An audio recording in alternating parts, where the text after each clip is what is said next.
I recognized him long before he lifted his head. It wasn't his face that gave him away. It was the way he walked, slow, dragging his feet as if each step carried the weight of a lifetime.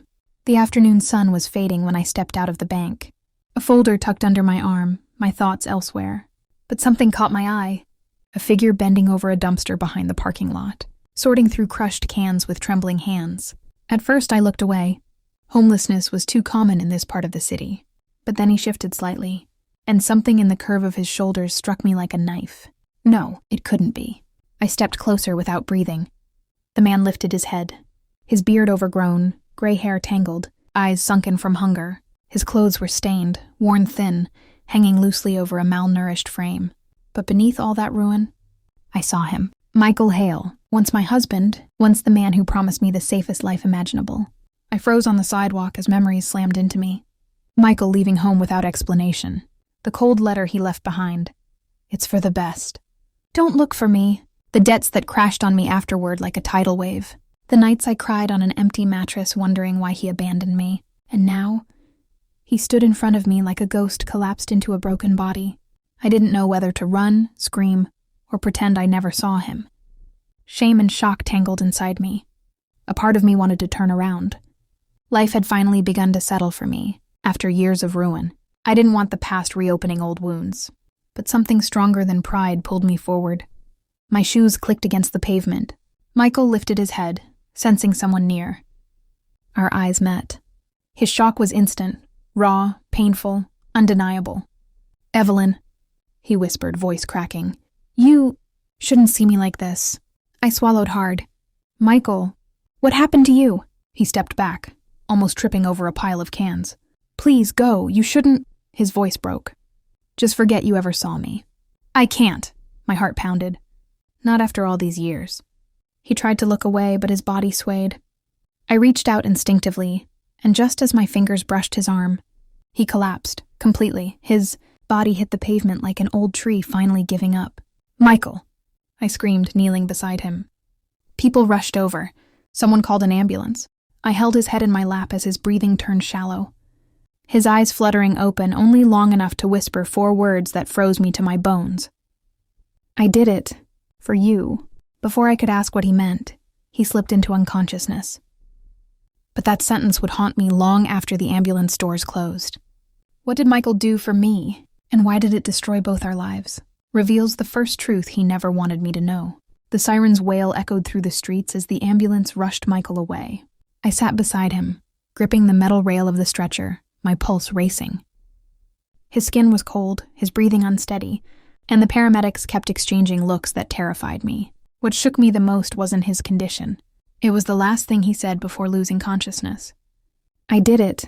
For you." What did he do? And why did he vanish from my life for 10 long years? At the hospital, they moved with urgency. A nurse escorted me out of the room while doctors hooked tubes, checked vitals, whispered to each other. I paced the hallway, swallowing fear, anger, confusion, everything mixing into a knot I couldn't untie. I didn't know if he'd survive the night. I didn't know if I even wanted him to. Because Michael hadn't just left me. He had destroyed me. The debts, the repossessions, the humiliation, I lived through all of it alone. I had hated him with every breath.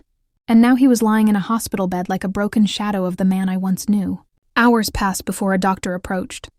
"Miss Carter, he's stable. For now." "For now?" I whispered.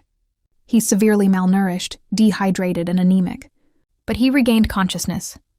You may see him briefly." My hand shook as I stepped inside the dim room.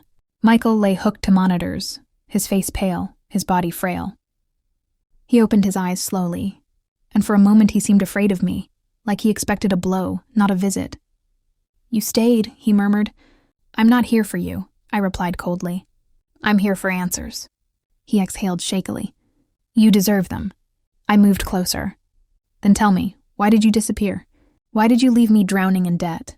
Why let me believe you abandoned our life?" His jaw tightened. "Because I had no choice," I scoffed. "There's always a choice. Not when someone threatens your life," he whispered. "And not when they threaten the woman you love." My breath caught. "What are you talking about, Michael?" He stared at the ceiling, fighting tears. "I didn't leave because I didn't love you. I left because I had to stay away. So you could stay alive. A chill swept through me. This wasn't the excuse of a guilty man. It was the confession of someone carrying an unbearable burden. I don't understand, I managed. You weren't supposed to, he said softly. The less you knew, the safer you were. Safe from what? I demanded. Or from who? He closed his eyes, his voice breaking. Evelyn. The day I vanished, I wasn't supposed to come home alive. The world tilted around me. What do you mean by that? He swallowed painfully. There were people who wanted me gone, and if I didn't disappear, they promised they would come for you. My breath froze in my lungs. Danger, threats, disappearance. Everything I never connected suddenly began aligning like dark puzzle pieces. But why? I whispered. Michael, what did you get involved in? His answer was a single whisper, barely audible. I was framed, and they needed a scapegoat. Someone to take the fall so the real criminals stayed protected. My pulse stopped. But before I could ask more, a nurse entered to adjust his IV. Michael drifted back into exhausted silence, leaving me trembling at his bedside. Nothing about his disappearance was what I thought. The truth was bigger and darker than abandonment. Who were the people threatening Michael, and why was Evelyn the target they used to control him? Uncovers the first layer of the conspiracy. I spent that night in a stiff hospital chair beside Michael's bed, unable to sleep. His words replayed in loops inside my mind, each one cutting deeper. I wasn't supposed to come home alive. They threatened you. I was framed. For 10 years I carried hatred like armor. For 10 years I believed he'd walked away without looking back. And now, the man I thought was a coward was telling me he had disappeared to save my life. I didn't know what to do with that truth. I didn't even know if I believed him. But the fear in his eyes was real, like a man who had been hunted for far too long. When dawn broke, I found Michael awake, staring at the ceiling. He looked older than his age, his face carved by years of fear and hunger. I pulled my chair closer. You need to tell me everything, I said firmly. No more hiding, no more half-truths. He turned his head slowly toward me. You're not safe if I talk. I haven't been safe for years, I replied. I just didn't know it. A long silence stretched between us. Finally, Michael exhaled shakily. It started with a project, he whispered. A government-funded construction contract. I was the technical supervisor.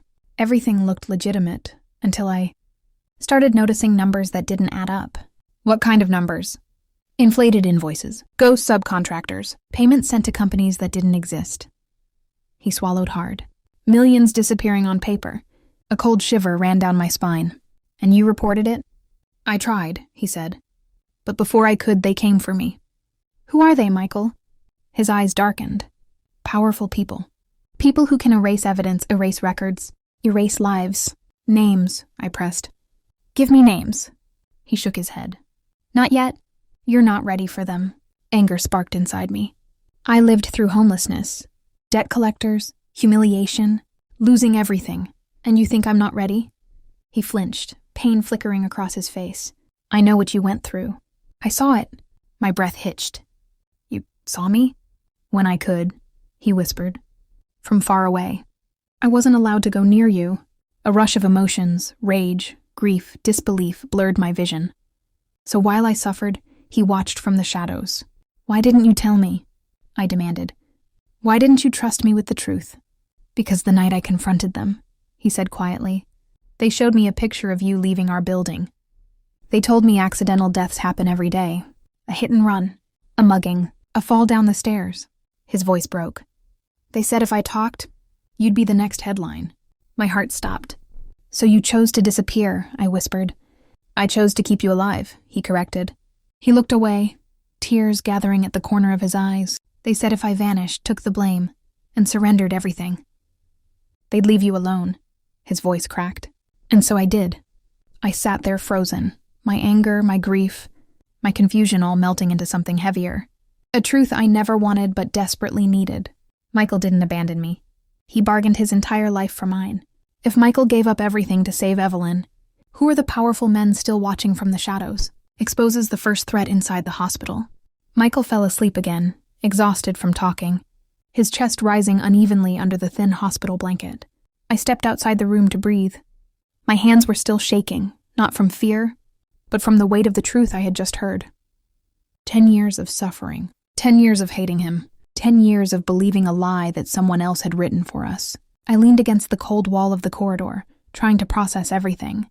Nurses walked past, pushing carts. A doctor scribbled notes. Machines beeped faintly in distant rooms. It should have been an ordinary hospital morning, but it wasn't. Something felt wrong. A sharp instinct, one I didn't know I had, pulled my attention toward the far end of the hallway. 2 men stood there.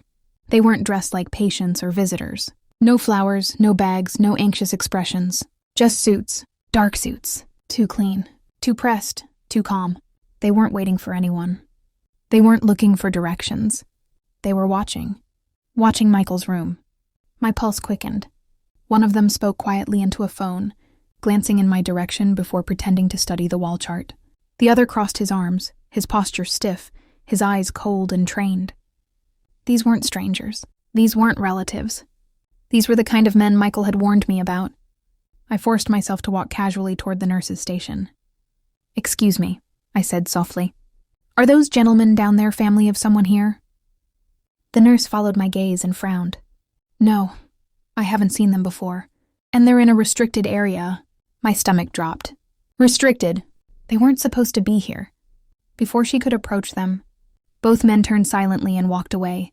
Perfectly timed, perfectly calm, disappearing around the corner as if they'd never been there. That was no coincidence. They were checking on something. Or someone. I hurried back into Michael's room. He was awake, barely, but his eyes widened the moment he saw my face. "You look terrified," he whispered. "There were 2 men watching your door," I said quietly. 2 men in suits. They didn't belong here. Michael closed his eyes with a pained understanding. "Then they know." "Know what?" I asked. "That I'm alive," he breathed shakily. "And if they know I'm alive, they'll assume I've started talking." My heart jumped into my throat. "Michael, we need to tell the staff. Or security, someone." "No," he whispered fiercely. "You don't understand, Evelyn. These aren't men you report. These are men who own the people you'd try to tell." My blood ran cold. "Then what do we do?" He looked at me with a seriousness that chilled me to the bone. "Stay close, and listen carefully, because everything gets more dangerous from this moment on." I sank into the chair, unable to blink, waiting for the next truth to drop. "This all began," he continued weakly, "long before I disappeared. Years before, and if you want to survive what's coming, you need to know who started it.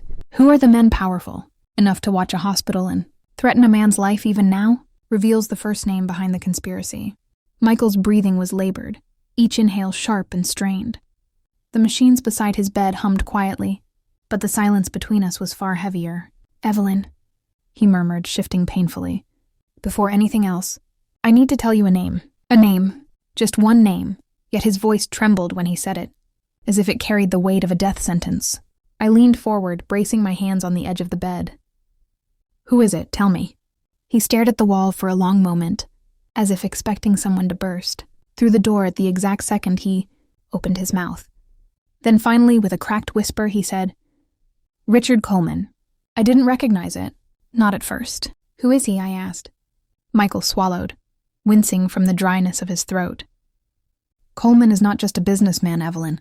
He's the man who controlled the entire public works contract I supervised. The man whose signature backed every fraudulent payment. His eyes filled with fear. He's the one who decided I would take the fall. I felt an icy wave sweep through me, and he's the one who threatened you." My pulse hammered at my temples. "Why me?"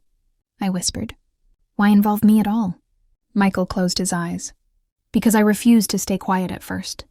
When I discovered what they were doing, the fake companies, the missing funds, the forged audits, I was ready to expose everything. And Coleman knew it. He wet his lips, struggling to speak. The night I confronted him, I told him I wouldn't sign any more documents. That's when he pulled out a folder. And inside were photos of you, leaving our apartment, walking to your car, shopping, even inside your workplace." My stomach nodded. "He said accidents happen every day," Michael whispered. "Cars lose brakes. People slip downstairs. Gas lines leak, all very common tragedies." I pressed my hand to my mouth, horrified. "That was his warning," Michael continued. "Sign the confession and vanish, or watch you die." I felt my knees weaken. "So you sacrificed everything to protect me." He nodded slowly. Everything I owned. Everything I was. My career, my reputation, even my dignity. And when I disappeared, they stripped me of everything else to keep their story clean. A tear slid down his cheek. I thought I could stay invisible forever, he whispered. But the moment I collapsed on that street, they realized the ghost they created was still alive. I shivered. And now they've come back to finish the job. Michael's hand trembled as he reached for mine. Evelyn, Coleman is only the first layer. There are others above him, men he answers to. Who? I demanded. Michael's gaze hardened with dread. I'll tell you. But once you know their names, you can never unknow them. Richard Coleman is only the beginning. Reveals the second name. One even Michael feared to speak aloud. Michael lay still for a long moment, gathering whatever strength remained in his fragile body. His hands trembled as he gripped the edge of the blanket, and I could see the weight of 10 silent years pressing down on him. Evelyn, he whispered, the man I'm about to tell you about is more dangerous than Richard Coleman. My chest tightened. Who is he? Michael glanced toward the door, as if expecting someone to be listening. The man who gave Coleman his orders, he continued. The one who made the decision to bury the truth. And anyone who stood near it. I leaned in. Tell me his name. Michael swallowed hard, fear flickering like a dying flame in his eyes. Samuel Price. The air left my lungs. I did know that name. Everyone in the state did. Price? I repeated slowly. The Samuel Price? The one who sat on half the city's development boards? Michael nodded weakly. Price was the architect behind every fraudulent project. Coleman handled the dirty work, but Price, he orchestrated everything. Politicians, contractors, inspectors, and all bought, all controlled. And when I pushed back, Price is the one who made sure I'd disappear quietly. I felt a chill crawl across my skin. This wasn't corruption. This was a system, planned and protected. But why destroy you completely? I asked, voice trembling. Why not just fire you? Threaten you? Why ruin both our lives? Michael's eyes darkened. Because firing me wasn't enough. They needed a body to bury the blame under. Someone clean. Someone with no history. Someone who could be turned into a monster on paper. You, I whispered. Me, he echoed. They forced me to sign documents showing I authorized the missing funds. They emptied our accounts, seized our home, forged my digital signature on transfers. They made me look guilty so Price could look untouchable. Rage burned inside me, hot and suffocating. All those years I thought Michael betrayed me. It was them. And if I had fought back, Michael continued painfully, Price said they'd take you first. That one tragic accident could silence me forever. My throat closed. So you vanished. I vanished, he said, tears gathering. I thought staying gone was the only way to keep you alive. Silence thickened the room. And now? I whispered. Michael's gaze hardened. Now that they know I'm alive, they'll assume I still have something that could destroy them. Do you? I demanded. His jaw clenched. Yes. My heart lurched. What is it, Michael? He looked straight into my eyes. The evidence. The real documents. The ones that prove Coleman and Price built an empire on fraud and blood. My pulse thundered. Where is it? Michael hesitated, then spoke the words that would change everything. I hid it years ago, in a place no one would think to look. Michael claims to have hidden evidence powerful enough to bring down Coleman and Price. Reveals where, and the risk Evelyn must take to retrieve it. Michael's breath turned shallow, and for a moment I feared he would lose consciousness again. I leaned closer, my voice barely above a whisper. Michael, where is the evidence? He blinked slowly, fighting the exhaustion dragging him under. It's hidden, he murmured. In a place no one would connect to me anymore. I waited, heart pounding. In the old workshop, he said at last. The one I used to work at before all this started. South Ridge Industrial District. My eyebrows drew together. Michael, that building was shut down years ago. That's why it's safe, he whispered. Or at least it was. He shifted painfully on the hospital bed, wincing as he looked at me. I buried a metal lockbox under the back storage room. Beneath the concrete shelf, nobody knew except me. Inside are contracts, bank transfers, recorded conversations, original audit sheets, everything Price and Coleman thought they destroyed. My pulse raced. This wasn't just evidence. This was dynamite. Why didn't you turn it in? I asked, breathless. He shook his head, eyes glistening with regret. I was going to, but after the threats, after Price made it clear what would happen to you. I couldn't risk it, his voice broke. Keeping you alive meant staying silent. I exhaled shakily, torn between anger and gratitude. Evelyn, he continued, gripping my wrist weakly. If you go after that box, you must not be followed. They've been watching that building for years. If they see you there, they'll know exactly what you're looking for. A jolt of fear cut through me. Then I won't go. You have to. His voice sharpened despite the weakness. That box is the only thing that can expose them completely. Without it, they'll come after both of us. And they won't miss next time. My blood ran cold. Why me? I whispered. Why not tell someone else? Because I trust no one, he said, tears building. Not after what I've seen. Not after who Price owns. You are the only person who can touch that box without triggering alarms. My throat tightened. He was right. I had already been dragged into the fire. Michael exhaled shakily. But before you go, you need to know something else. I leaned in. There is one more name, he whispered. Someone above Price. Someone whose reach goes far beyond businesses. Far beyond the city. My breath caught. Who? His voice cracked with fear. Governor Mitchell Ward. I froze. The governor. A man with enough power to bury anything and anyone. I'm sorry, Michael whispered. I wanted to keep you out of this. But now you're in the center of it. I stood there in stunned silence, my heart racing so violently I could hear it. Me, a woman who spent years cleaning houses to survive, now standing against a chain of corruption that reached the highest seat in the state, and the evidence that could burn that chain to ashes was buried in an abandoned building, waiting for me. Evelyn now knows where the evidence is, and who stands behind the conspiracy. Follows her into the abandoned workshop, where danger is already waiting. By the time visiting hours ended, the sky outside the hospital had darkened into a heavy, muted blue.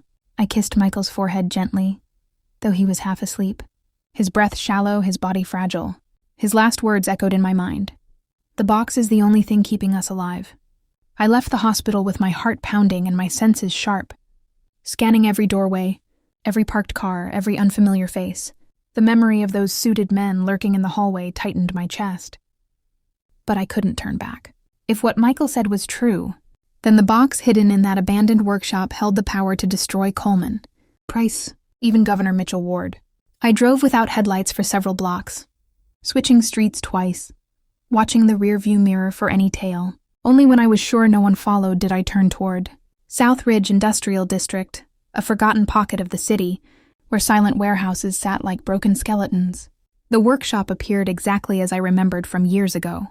Rusted metal siding, cracked windows, weeds overtaking the entrance. It looked like a place no one would walk into voluntarily, which made it the perfect hiding place. I slipped inside through the side door, pushing it slowly to avoid the screech of metal on metal. Dust swirled around me in the faint moonlight. The air smelled of old oil, damp wood, and something colder. Abandonment. Michael said, "Back storage room." Beneath the concrete shelf, I walked cautiously through the debris, my footsteps crunching against broken bolts and scattered tools. My heart beat so loudly I feared it echoed off the walls. When I reached the storage room, I froze. Something was wrong. The door was slightly open. Not wide, just enough to make the hair on my neck rise. I swallowed, pushing it gently. The room was dark, but I remembered the layout. Shelves lined the walls, some collapsed. The concrete shelf Michael had mentioned stood toward the back. I approached slowly, my breath sharp and controlled. Then, a sound. A faint crunch of gravel. Behind me. I spun around, nothing. My pulse hammered, but I forced myself to turn back to the shelf. Michael had said the box was buried beneath it. I knelt beside it, brushing dust aside until I found what looked like a shallow groove in the concrete. He hadn't been lying.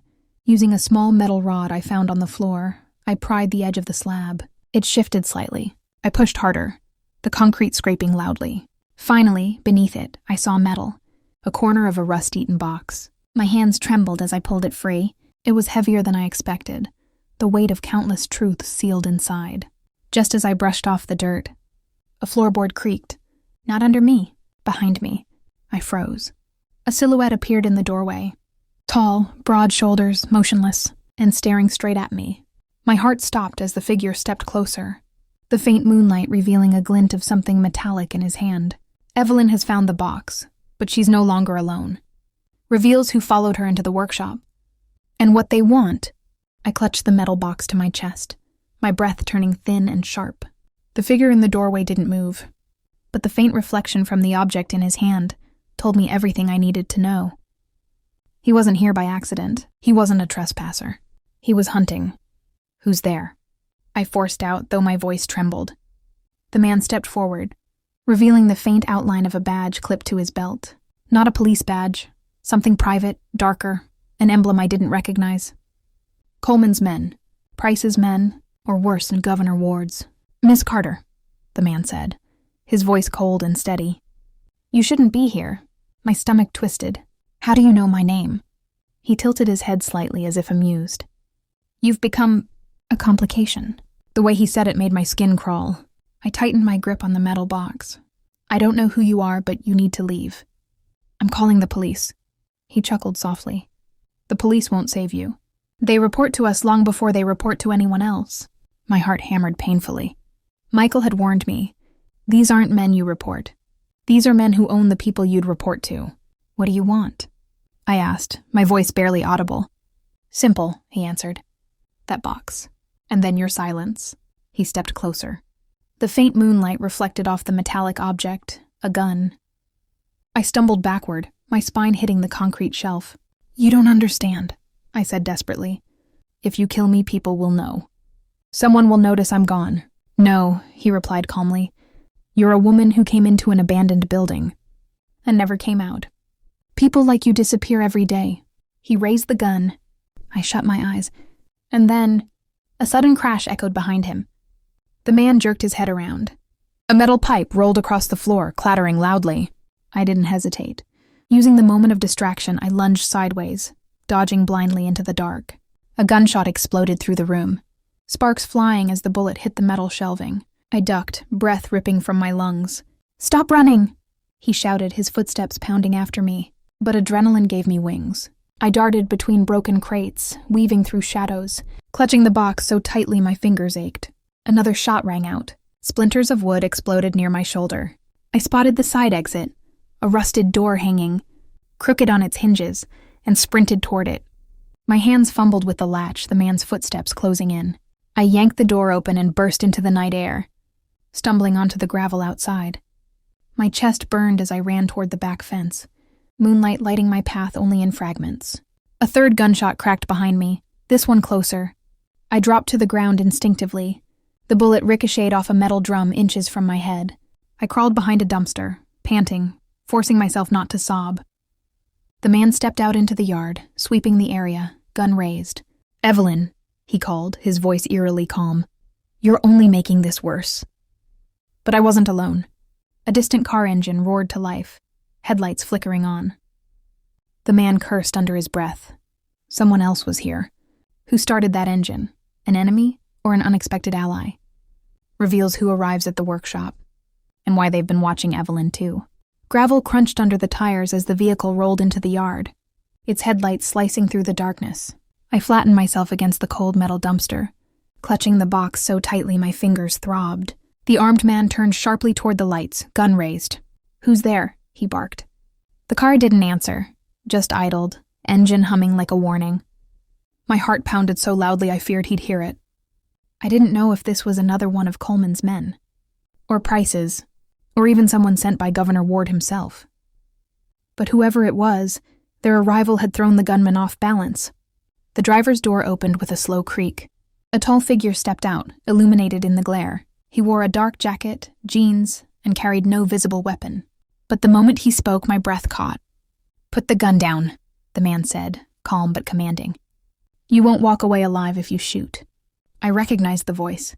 Daniel Brooks, the investigative journalist who had once chased political scandals bigger than City Hall. The last time I'd seen him, years ago. He looked half-broken from threats and lawsuits that silenced his investigations. Yet here he was, older, hardened, but unmistakably Daniel. The gunman aimed directly at him. Walk away. This doesn't concern you. Daniel stepped forward. You sure? Because it looks exactly like the kind of thing that concerns me. His tone was confident, but I saw his right hand twitch. He was nervous. Daniel always hid it well, but I remembered that subtle tell. You don't know who you're interfering with. the gunman warned. I can guess, Daniel replied. And if I'm right, I've been chasing these people a long time. The man lifted the gun higher. Last chance. Leave now. Daniel didn't move. If I leave, she dies, he said, his eyes flicking to where I hid. A jolt ran through me. Daniel didn't just show up. He knew exactly where I was. The gunman noticed it too. You're protecting her, he said. Daniel shrugged. Someone has to. Why? The gunman growled.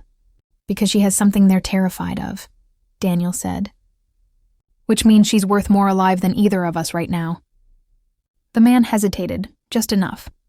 Daniel took a slow step forward, and because I'm not going to let another innocent person disappear for these men again, there was a beat of silence. Then the gunman hissed, "This isn't over," and backed away toward the shadows. He kept the gun aimed until he slipped behind the broken fence and vanished into the night. Only when he was gone did Daniel finally exhale. He turned toward my hiding spot. "Evelyn," he called softly. "It's safe. Come out." My legs felt like water, but I stood gripping the metal box. Daniel's eyes widened when he saw it. "You found it," he breathed. "The evidence Michael hid." I nodded shakily. "How did you know I was here?" Daniel's expression darkened. "Because I've been watching you since the moment Michael resurfaced." My heart pounded. "Why?" He stepped closer, his voice low. "Because Coleman and Price aren't the only ones who want that box. And you're not the only one they've been watching. Daniel has been following Evelyn for a reason, and the truth is bigger than she realizes. Reveals Daniel's secret, and why he risked his life to save her." Daniel's words lingered in the cold night air, heavy and unsettling. "You're not the only one they've been watching." I tightened my grip on the metal box, feeling its edges bite into my skin. "Daniel, what are you talking about? Why were you following me?" He looked toward the workshop entrance, scanning the shadows to make sure the gunman was truly gone. Only then did he turn back to me, his face lit faintly by his car's headlights. "Evelyn," he said quietly, "this isn't the first time I've crossed paths with Coleman and Price." I frowned. "You investigated them." He nodded once. "Years ago. Back when I still worked for the Chronicle, I got too close to something, a piece of their operation." His jaw tightened. "They burned my career to the ground." I remembered the scandal, the sudden accusations, the smear campaign, the public humiliation. Daniel Brooks, the fearless reporter, suddenly labeled a fraud. It hadn't made sense then. It made perfect sense now. "They framed you," I whispered. Daniel gave a humorless laugh. "Of course they did. That's their specialty." I felt a cold shiver run through me. "So why come back now? Why help me?" He hesitated, and for the first time since arriving, a flicker of something vulnerable crossed his face. "Because Michael helped me once." My breath caught. "Michael? You knew him?" Daniel nodded slowly. "Indirectly. When I was investigating Price years ago, someone slipped an anonymous envelope under my office door, documents, leads, enough to keep me alive another day." He paused. "Later I learned it came from Michael Hale." I stared at him stunned. "He tried to expose them even before they targeted him," Daniel continued. "And when they came after me, His voice cracked just slightly. I wasn't brave enough to keep going. A deep silence settled between us. I had spent 10 years believing Michael abandoned me out of selfishness. Now I knew he had been fighting alone, saving lives in the shadows, while everyone, including me, thought he was gone. Daniel stepped closer when I heard he'd resurfaced. "Barely alive. I knew someone had to protect the two of you. I owed him that much." Emotion tightened my throat. "He never told me he helped anyone else." "He wouldn't," Daniel said. "That's not who he was." My heart clenched painfully. Daniel glanced at the metal box. "We need to get that somewhere safe before Coleman's men regroup." "Where?" I asked. He opened the passenger door of his car. "Someplace they won't expect. But first," his tone shifted, serious and urgent, "you need to know something else." I blinked. "What now?"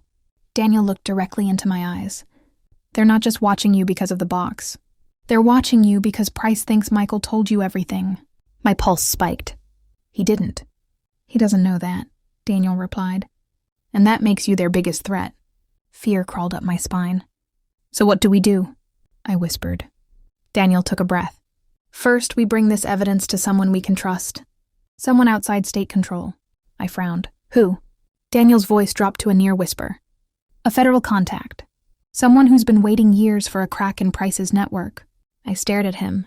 Federal. This wasn't just bigger than Michael. It was bigger than the state. Daniel motioned toward the car. But we have to move now, before they send someone worse than the guy you just met. He wasn't exaggerating. Because as we climbed into the car and drove off into the dark, a pair of unseen eyes watched from the corner of the lot, and the glint of a phone screen lit up the face of a second man. I had never noticed until it was too late. He lifted the phone to his ear. She has the box, he whispered. And she wasn't alone. Evelyn and Daniel think they've escaped, but someone is already reporting their every move. Brings the chase to the hospital, where Michael may be running out of time. Daniel drove fast but steady, keeping the headlights low and taking turns that made no sense to me, until I realized he was checking for a tail. Every few minutes he glanced into the mirrors, his jaw tense. You think they followed us? I asked, gripping the metal box on my lap.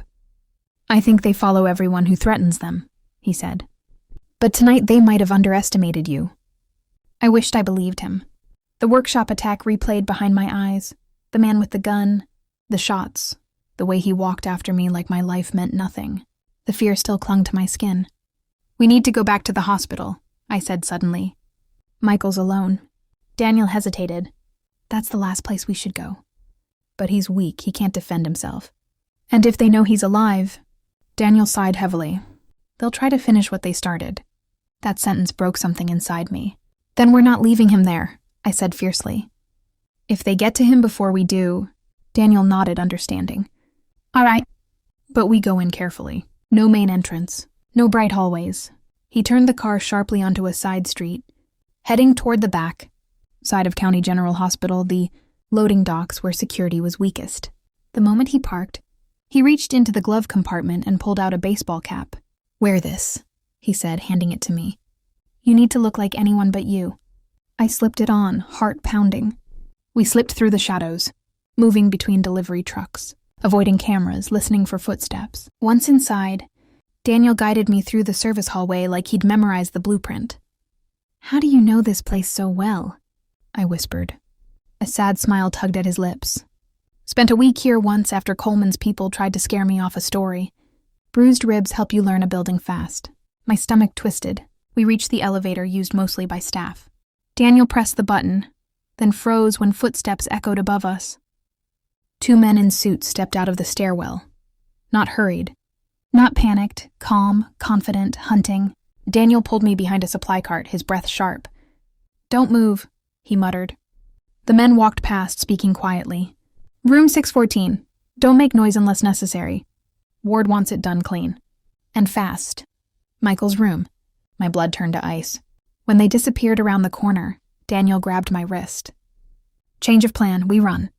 We sprinted through the corridor, pushing through the stairwell door. My legs shook, but fear fueled me up the steps. When we reached the 6th floor, Daniel peeked around the corner before signaling me forward. The hallway was dim and too quiet. Michael's room was halfway down. The door closed, but a shadow under the crack moved. Someone was inside. I pushed forward, Daniel close behind. I didn't care how dangerous it was. I threw the door open and nearly collapsed. Michael lay in the bed, awake, trembling, staring at the figure standing beside him, a man with a syringe. And he wasn't a nurse. Michael's voice was barely a whisper. Evelyn, run. Evelyn has reached Michael, but the assassin reached him first. Reveals what happens inside that hospital room and the price someone will pay for survival. The man with the syringe didn't flinch when the door burst open. He didn't panic, didn't whirl around, didn't run. He simply turned his head toward us, calm as a man choosing a tie for the morning, and said, You shouldn't be here. The syringe hovered inches above Michael's neck, a clear liquid glistening inside. Michael's terrified eyes locked onto mine. Evelyn, go, he rasped. I didn't move. I couldn't. Daniel stepped beside me, his jaw set. Put it down, he demanded. The man sighed softly, as if annoyed by a minor inconvenience. This is unfortunate. I was told you might interfere, Mr. Brooks. I had hoped you wouldn't. Daniel stiffened. You know who I am. I know everything I need to. The man tightened his grip on the syringe. And I know Governor Ward is done taking chances. My stomach twisted. Ward had sent him. Why? I whispered. Why kill him? Michael can barely breathe. He's no threat to anyone. The man gave me a pitying look. Every dying man is a threat if he might speak first. His hand moved. Stop! I screamed. Daniel lunged forward. The man reacted instantly, stepping back and slashing the syringe in the air like a blade. Daniel dodged, grabbing the man's wrist. They crashed against the wall, struggling for control. Michael gasped, clutching the bed rails. I rushed to his side. Michael, hold on.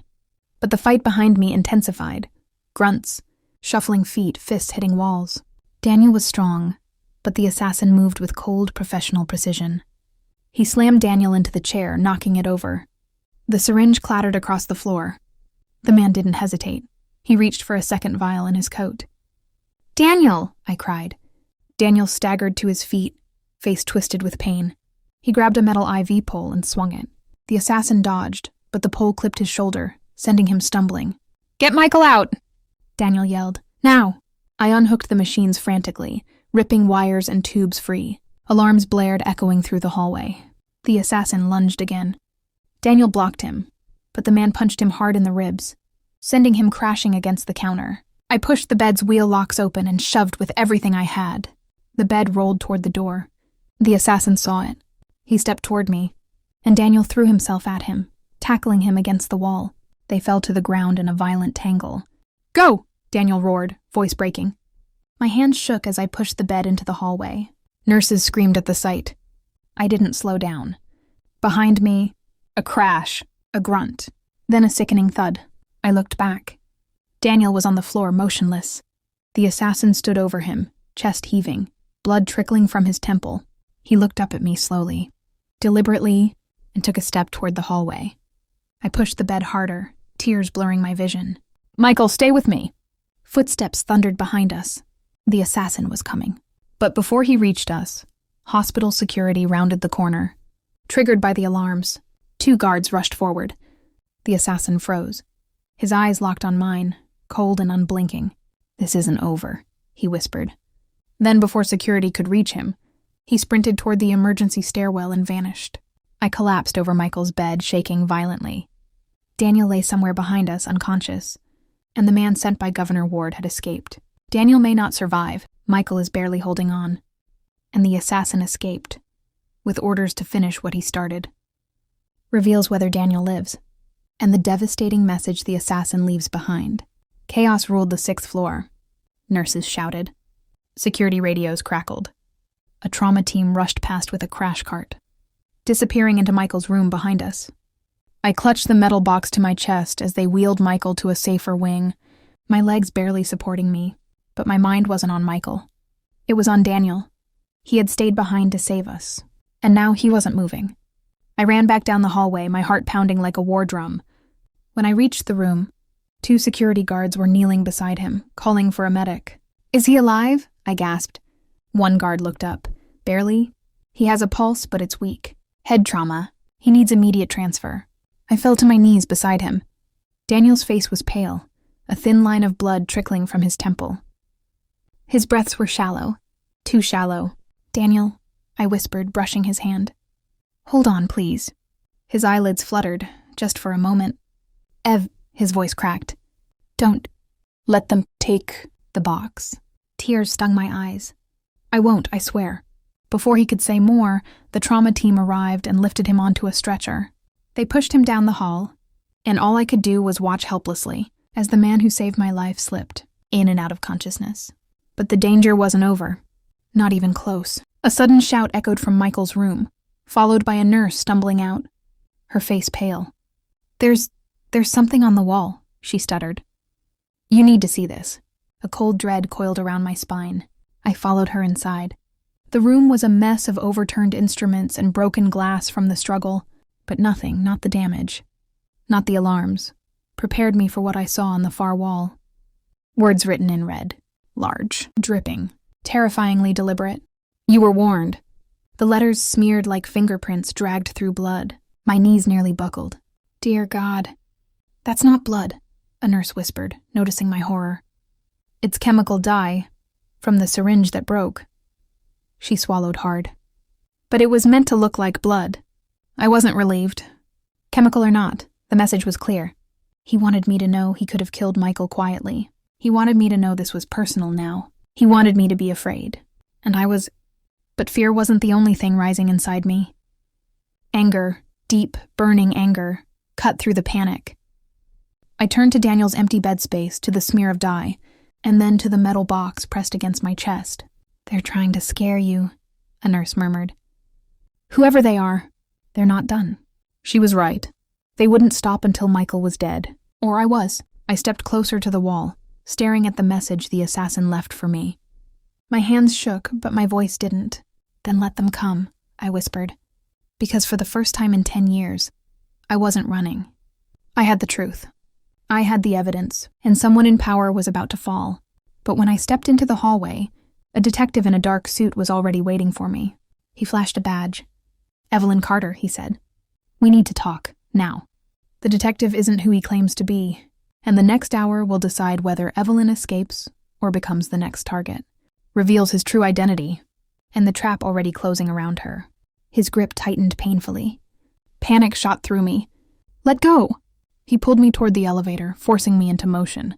Nurses stared but didn't intervene. They saw a detective escorting a distressed woman. It looked legitimate, but I knew better. Rowan leaned close, his voice a venomous whisper. "If you think you can expose men like Ward, you're a fool." My heart pounded. "So Ward sent you?" "No," he said. "Price did." Cold flooded my veins. "Your husband opened his mouth," Rowan continued. "And now? You're going to help close it." The elevator dinged. The doors opened. He tried to shove me inside, but adrenaline surged through me and I slammed my elbow into his ribs. He grunted in pain and loosened his grip. I tore my arm free. He lunged again. I dodged, crashing into a rolling supply cart. Nurses screamed. A tray clattered to the floor. Rowan reached for his coat. For a weapon. My blood froze, but before he could pull anything out, a voice shouted, "Hey, step back!" Security guards ran down the hallway, drawn by the commotion and alarms.